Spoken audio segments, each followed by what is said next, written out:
नमस्कार, आप देख रहे हैं न्यूज फॉर नेशन और मैं हूं सांत्वना आपके साथ। आगामी 5 दिसंबर को बिहार के कुडनी विधानसभा सीट पर उपचुनाव होने हैं, जिसको लेकर तमाम दलों ने युद्ध स्तर पर तैयारियां शुरू कर दी है।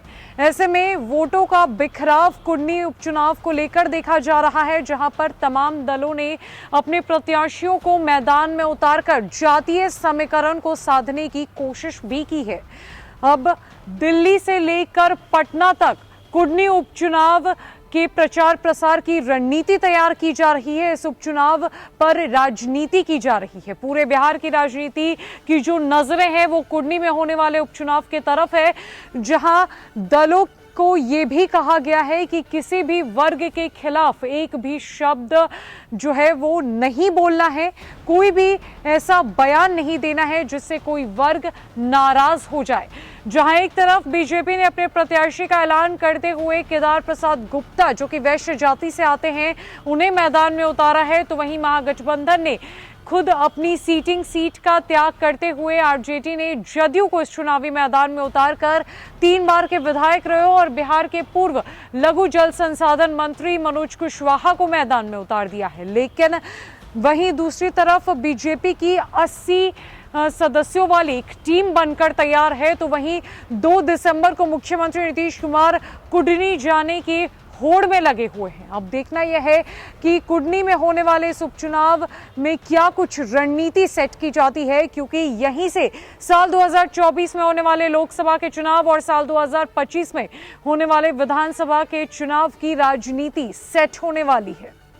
दरअसल एक दौर में उपचुनाव को अधिक महत्व नहीं दिया जाता था, लेकिन बिहार की मौजूदा स्थिति और राजनीति में ये अहम हो गया है।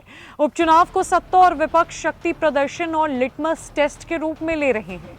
कुडनी विधानसभा उपचुनाव में भी इसी दिशा में देखा जा रहा है। उम्मीदवार भले ही स्थानीय हो, चुनाव की दशा और दिशा राज्य और देश की राजधानी से तय हो रही है। एक एक कदम साध कर रखा जा रहा है।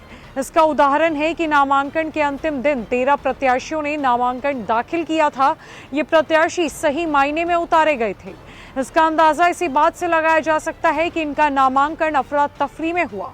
गड़बड़ी पर नोटिस के बाद भी वे शपथ पत्र सही से नहीं भर सके, इस कारण आज के नामांकन रद्द कर दिए गए। अगर ये मैदान में रहते तो जरूर 10 से 12 हजार वोटों को प्रभावित कर सकते थे। अब भी आधा दर्जन प्रत्याशी ऐसे हैं जो जीत हार के अंतर वाले वोटों में सेंधमारी कर सकते हैं। राजनीति के जानकारों की माने तो ये उम्मीदवार पटना और दिल्ली से तय किए गए थे। 2 बड़े दलों के उम्मीदवारों को देखकर ही सब कुछ तय हो गया। वोटों का बिखराव चुनाव का बड़ा हथियार साबित हो सकता है। बहरहाल वीआईपी ने अपने उम्मीदवारी भाजपा के बाद तय की। पार्टी सुप्रीमो ने नीलाभ कुमार की उम्मीदवारी के साथ माछ भात यानी सहनी भूमियार समीकरण से जीत का दावा किया। बोचहा में उपचुनाव में राजद चूड़ा दही यानी कि भूमियार यादव समीकरण को भुगाने में सफल रहा। वीआईपी इसी समीकरण के सहारे भाजपा को नुकसान पहुंचाने की तैयारी में है।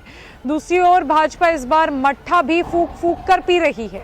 नेताओं को ऐसे कुछ भी बोलने से मना किया गया है जो किसी वर्ग को नाराज करे। इसके अलावा पार्टी विधायकों की बड़ी टीम विधानसभा क्षेत्र में गांव-गांव में जम चुकी है। अभी फीडबैक लिया जा रहा है। इसी आधार पर बाद में बड़े नेताओं को जगह जगह फिट किया जाएगा। भाजपा उम्मीदवार केदार प्रसाद गुप्ता खुद के क्षेत्र में उपस्थिति की बात तो करते हैं, मगर पीएम के विकास कार्य के नाम पर ही वोट मांग रहे हैं। बताते चले कि जदयू की ओर से एक कमान एक एमएलसी की टीम संभाल रही है। इसी कारण अभी पंचायत जनप्रतिनिधियों पर फोकस किया जा रहा है। विधायक और मंत्रियों की टीम का चयन किया जा रहा है। एआईएमआईएम के मोहम्मद गुलाम मुर्तुजा कितना नुकसान पहुंचा सकते हैं, इसका आकलन किया जा रहा है।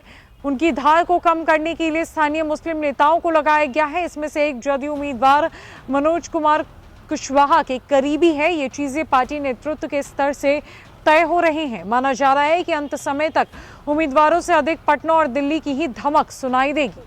बिहार के कुडनी में होने वाले उपचुनाव की धमक दिल्ली और पटना से दिखाई दे रही है, जहां पूरी रणनीति और पूरी राजनीति दिल्ली और पटना से की जा रही है।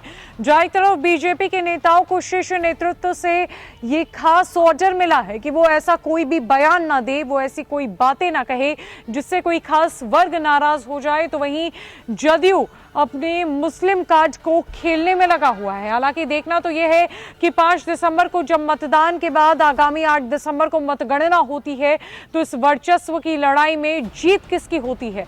क्या लंबी अवधि के बाद चुनावी मैदान में उतरे जदयू को जीत मिलती है, महागठबंधन का वर्चस्व कायम होता है, या बीजेपी यहां सेंधमारी करती है। चूंकि ये वोटों के बुखराव के लिए कई जो पार्टियां हैं उन्होंने अपने प्रत्याशियों को मैदान में उतार दिया है। मुकेश सैनी ने भाजपा को टक्कर देने के लिए अपने पार्टी की तरफ से नीलाभ कुमार को मैदान में उतारा है। देखना यह है कि वोटों का बिखराव क्या राजनीति सेट कर पाता है। फिलहाल के लिए इस अपडेट में इतना ही है। न कई खबरों के लिए हमारे साथ बने रहे न्यूज़ फॉर नेशन में। नमस्कार।